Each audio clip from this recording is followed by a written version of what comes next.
Hi friends, నేను మీ సీతా మహాలక్ష్మి. ఈనాటి కథలకి స్వాగతం. ఈరోజు మనం నమ్మకం అనే చందమామ కథని చెప్పుకుందాం. వీరాచారి అనే ఆయన ఘనవైద్యుడు. ఆయన హస్తవాసి మంచిదని అంతా చెప్పుకుంటారు. దళప్ప అనేవాడు వైద్యం నేర్చుకునేందుకు ఆయన వద్ద శిష్యుడిగా చేరాడు. గురువు ప్రతిభ చూస్తే వాడికి అంతటి వాణ్ణి కావటం సాధ్యమా అని భయంగానూ అసూయగానూ ఉండేది. ఇదిలా ఉండగా ఆ గ్రామంలోనూ చుట్టుపక్కల కొత్త రకం జబ్బు మొదలైంది. అది వచ్చిన వారికి ఆకలి దప్పులు నశించి అన్నహితవు పోయి క్రమంగా క్షీణించిపోతున్నారు. అందువల్ల ఆ చిత్రమైన జబ్బుకు క్షీణరోగం అన్న పేరు వచ్చింది. ఈ క్షీణరోగ నివారణకు వీరాచారి వద్ద మందులేమీ లేవు. ఆయన 4 రోజుల పాటు ఎంతో కృషి చేసి వైద్య గ్రంథాలన్నీ తిరగేసి మొత్తం మీద ఇలాంటి లక్షణాలకు నివారణోపాయం తెలుసుకున్నాడు. అందుకు కావలసిన మూలికలన్నీ దళప్పను సేకరించమన్నాడు. దళప్ప మూలికలు సేకరించేటప్పుడు అటువంటివే వేరే మూలికలను కూడా సేకరించి వేరే ఉంచాడు. గురువు ఆధ్వర్యంలో మందు తయారు చేసి గుళికలను చేశాక వాటిని జాడీలో నింపాడు. కానీ గురువుకి తెలియకుండా తను తెచ్చిన వేరే మూలికలను ఉపయోగించి మరొక రకం గుళికలు తయారు చేశాడు. ఇంతవరకు వచ్చాక మర్నాడు వాడి వీరాచారితో, గురువర్యా, క్షీణరోగం చాలా ప్రాంతాల వ్యాపించి ఉంది. మీకు నేను గుళికలు చేసి ఉంచాను. వీటిని ఎలా చేయాలో నాకు తెలిసింది కాబట్టి నేను వైద్యం చేసి ప్రజలను క్షీణరోగం నుంచి కాపాడగలను. ఇప్పుడు వైద్యం ప్రారంభిస్తే నా కోసం వచ్చే రోగుల సంఖ్య ఎక్కువగా ఉంటుంది. మంచి పేరు వస్తుంది. తమరి దీవెనలు కావాలి అన్నాడు. ఇందుకు వీరాచారి తల అడ్డంగా ఊపి, వైద్యం తెలియడం వేరు, వైద్యం చెయ్యడం వేరు. నువ్వింకా సంవత్సరం పాటు నా వద్ద ఉంటే తప్ప సొంతంగా వైద్యం చెయ్యలేవు. అప్పుడైనా ముందుగా చిన్న చిన్న జబ్బులతో ప్రారంభించాలి. క్షీణరోగం ఎంతో ప్రమాదకరమైనది. మందు తెలిసినంత మాత్రాన అంత కఠినమైన జబ్బుకు వైద్యం ప్రారంభిస్తూ వైద్యుడిగా నువ్వు మంచి పేరు తెచ్చుకోలేవు అని చెప్పాడు. దళప్ప గురువు మాటలను కాదనలేదు.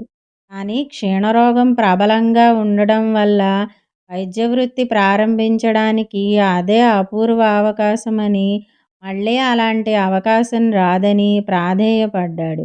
వీరాచారి వాడి మీద జాలిపడి, అయితే సరే, నువ్వు పొరుగు గ్రామంలో వైద్య వృత్తి ప్రారంభించు. క్షీణరోగానికి మనం చేసిన గుళికల వల్ల రోగికి మొదటి రోజు భరించలేని బాధ కలుగుతుంది. ఆ విషయం ముందుగా హెచ్చరిస్తే రోగి భయపడతాడు కాబట్టి చెప్పకూడదు. రోగి బాధ భరించలేకపోతే మందు మారుస్తున్నానని చెప్పి మళ్ళీ అదే మందు ఇవ్వాలి.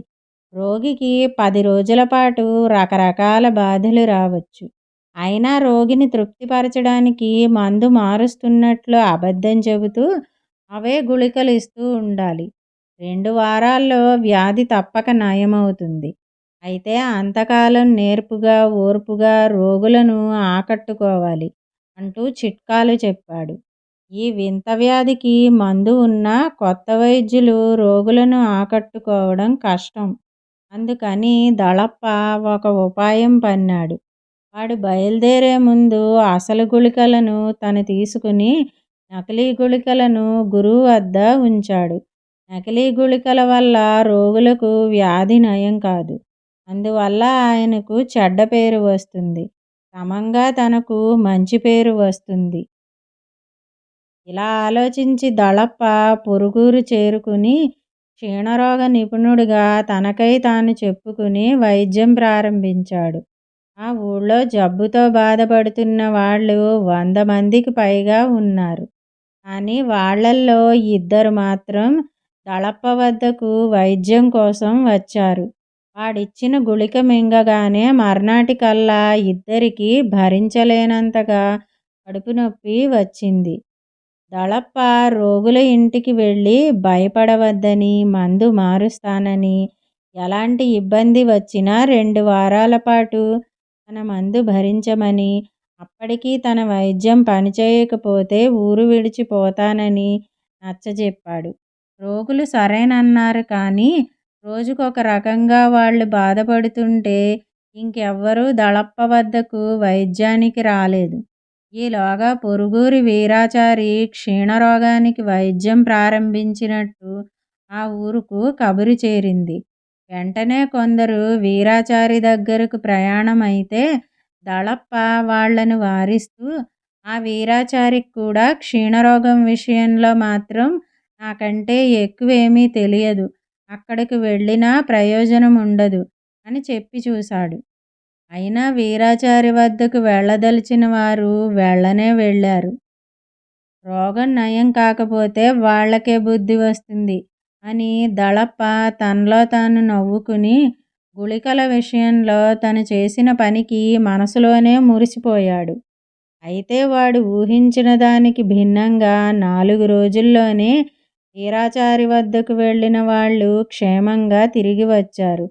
వాళ్లకు జబ్బు 3 రోజుల్లోనే పూర్తిగా తగ్గిపోయిందట. శరీరంలో ఎలాంటి బాధ కలగలేదట. ఇది చూసి అంతవరకు దళప్పతో వైద్యం చేయించుకుంటున్న వాళ్ళు కూడా తమకు కాస్త గుణం కనిపిస్తున్నా పట్టించుకోకుండా వీరాచారి వద్దకు వెళ్ళిపోయారు. ఇలా జరుగుతుందని ఊహించని దళప్ప కోపం పట్టలేక తను బయలుదేరి వీరాచారి ఇంటికి వెళ్ళాడు. ఆ సమయంలో వీరాచారి ఇల్లు రోగులతో కిటకిటలాడుతూ ఉండడం వల్ల దళప్పకు ఆయనతో మాట్లాడడం సాధ్యపడలేదు. బాగా చీకటి పడే వరకు వేచి ఉండి రోగులందరూ వెళ్ళిపోయాక వాడు గురువును పలకరించి, తమరు నాకు చాలా అన్యాయం చేశారు అన్నాడు. వీరాచారి ఆశ్చర్యపడి దళప్పతో, నేను నీకు అన్యాయం చేశానా? ఏమన్యాయం చేశాను అని అడిగాడు. క్షీణరోగం తగ్గడానికి 2 వారాలు పట్టే మందు నాకు చెప్పారు. అది కూడా కొద్ది రోజులు రోగిని తీవ్రంగా బాధపెట్టే విధంగా. మీరేమో సునాయాసంగా 3 రోజుల్లో జబ్బును తగ్గించే మందును వాడారు. అందువల్ల రోగులెవరూ నా వద్దకు రావడం లేదు అన్నాడు దళప్ప. ఇది విని వీరాచారి ఆశ్చర్యపోయి, నువ్వు తయారు చేసి ఇక్కడ వదిలిపోయిన మందునే నేను రోగులకు వాడుతున్నాను. ఈ మందు విషయంలో నేనేమీ నీ దగ్గర దాచిపెట్టలేదే. ఏ ఏ మూలికలు అవసరమో వాటిని ఏ ఏ పాళ్లలో కలిపి మందు ఎలా తయారు చేయాలో అంతా వివరంగా నీకు చెప్పాను. నీ చేతనే ఆ మందు తయారు చేయించాను కూడా అన్నాడు. ఈ మాటలు వింటూనే దళప్ప తెల్లబోయాడు. అంటే తెలియకుండా తను చేసిన మందు వీరాచారి మందు కంటే గొప్పదన్నమాట. వీరాచారి వైద్య గ్రంథాలు క్షుణ్ణంగా పరిశీలించి తెలుసుకున్న మందు కంటే తన ఊహకు తట్టిన మందు ఇంకా గొప్పదన్నమాట. ఈ విషయాన్ని దళప్ప వీరాచారికి చెప్పి, గురువర్యా, నా ఊహ ముందు మీ వైద్య శాస్త్ర జ్ఞానం తీసికట్టు. ఇక నుంచి నాకు తోచిన మందులు తయారు చేస్తుంటాను. వాటితో మీరు రోగులకు వైద్యం చేయండి. మీ ఆదాయం ఇంకా పెరుగుతుంది. నా గొప్పతనాన్ని గుర్తించి మీ ఆదాయంలో నాకు సగం వాటా ఇవ్వండి అన్నాడు ఉత్సాహంగా. ఆ మరుక్షణం వీరాచారి ముఖం కోపంతో ఎర్రబడింది. ఆయన తీవ్ర స్వరంతో, మూర్ఖుడా, క్షీణరోగానికి నేను చేయమన్న దానికి బదులు వేరే మందు చేసి ఆ విషయం నాకు చెప్పకుండా దాచిపెడతావా? ఇది క్షమించరాని నేరం. ఇందుకు నిన్ను న్యాయాధికారికి అప్పగించవలసి ఉంటుంది అన్నాడు. గురువు నేనాడు అంత కోపంలో చూడని దళప్ప భయపడుతూ, నేను చేసిన మందు మీకు మేలే చేసింది గదా అన్నాడు. వీరాచారి శాంతించి దళప్ప తయారు చేసిన మందు వివరాలు తెలుసుకుని, ఇందులో క్షీణరోగాన్ని కుదిర్చే ఔషధాలు ఏమీ లేవు. ఈ మందును నువ్వు క్షీణరోగులకు ఇచ్చి ఉంటే చచ్చి ఉండేవారు. ఈ క్షణం నుంచి ఈ గుళికలను వాడడం మానేస్తాను. రాత్రికి రాత్రే అసలు మందును తయారు చేసుకుంటాను అని అప్పటికప్పుడు మూలికలను సేకరించి దళప్ప చూస్తుండగా ఆ రాత్రి ఆయన కష్టపడి మళ్ళీ గుళికలు తయారు చేశాడు. ఆ తర్వాత దళప్ప వీరాచారి ఇంటనే ఉండి ఏం జరిగేది గమనించాడు. క్షీణరోగులు అసలు గుళికలను సేవించి సునాయాసంగా 3 రోజుల్లో మామూలు మనుషులయ్యారు. ఇలా ఎందుకు జరిగిందో దళప్పకు అర్థం కాలేదు. అప్పుడు వీరాచారి ఆయనతో మనిషి జబ్బులకు అప్పుడు వీరాచారి దళప్పతో మనిషి జబ్బులకు మందులే కాకుండా నమ్మకం కూడా ఒక్కొక్కసారి అద్భుతంగా పనిచేస్తూ ఉంటుంది. నా మందు మీద నమ్మకంతో, నా వైద్యం మీద గురితో రోగులు నా వద్దకు వచ్చారు. వారి వ్యాధి నయమైంది. కానీ ప్రతిసారి అలా జరగదు. కాబట్టి నువ్వు చేసింది చాలా పెద్ద తప్పు. రోగుల జీవితాలతో చెలగాటం ఆడుకునే నీలాంటి వాడికి వైద్య వృత్తి తగదు. నువ్వు మరే వృత్తినైనా చేపట్టు. వెళ్ళు అన్నాడు. గురువు మాటలు నిజమేనని గ్రహించిన దళప్ప మారు మాట్లాడకుండా తల వంచుకుని అక్కడి నుంచి బయటపడ్డాడు. ఇదండి నమ్మకం కథ. ఈ కథ కనుక మీకు నచ్చినట్టయితే లైక్ చేయండి. ఈ కథను మీ స్నేహితులకు షేర్ చేయండి. కథపై మీ అభిప్రాయాన్ని కామెంట్ రూపంలో తెలియజేయండి.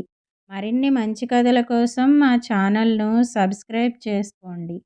మళ్ళీ మరొక మంచి కథతో కలుసుకుందాం. అంతవరకు వింటూనే ఉండండి ఈనాటి కథలు.